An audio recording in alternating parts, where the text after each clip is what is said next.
Hello, this is my Module 2 cooking project from the Global Village.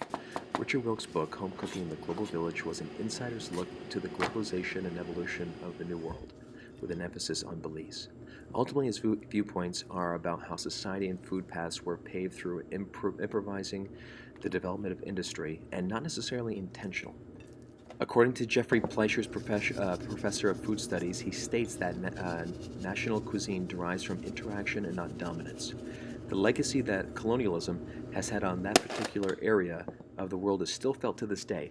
As regions dive into their history and more products like Melinda's habanero hot sauce enter the world's market, our awareness and understanding on the effects of globalization change.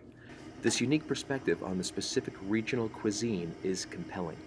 In the search for authenticity, I believe we learn truths on just how connected we are and the impact of globalization. The dish I decided to make was a take on a stew or a braise with ingredients from Belize and South America. After reading the book, the beginning spoke of different early exports revolving around dyes for clothes and other textiles that came from certain plants and trees. I came across this recado paste, which is used for flavoring dishes.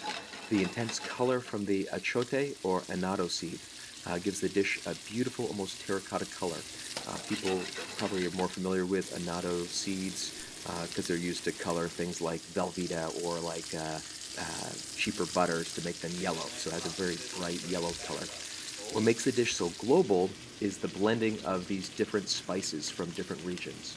Garlic from Asia, cloves from India, coriander growing in many different places from North Africa and Southwest Asia, cumin from Iran, and annatto coming from Mexico and other South American regions as well. Not just the ingredients, but the methodology of cooking a stew or braise.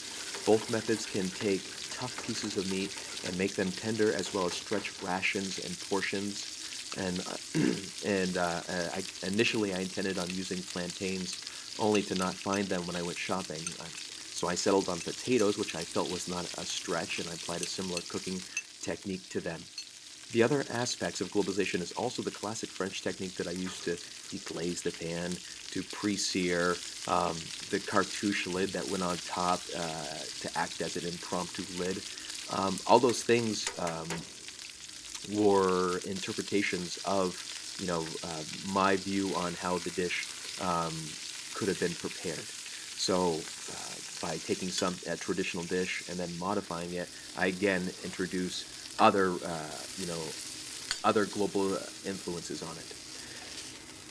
So the refinement was another influence as well, but overall the dish was good. The paste could easily be added to any variety of protein, and it would have worked. And then I also, the other piece too I couldn't find was like Mexican oregano to add to the paste. I did use oregano, but it wasn't, the Mexican oregano is very different flavor profile, and I'd be curious as to how that would have made a difference.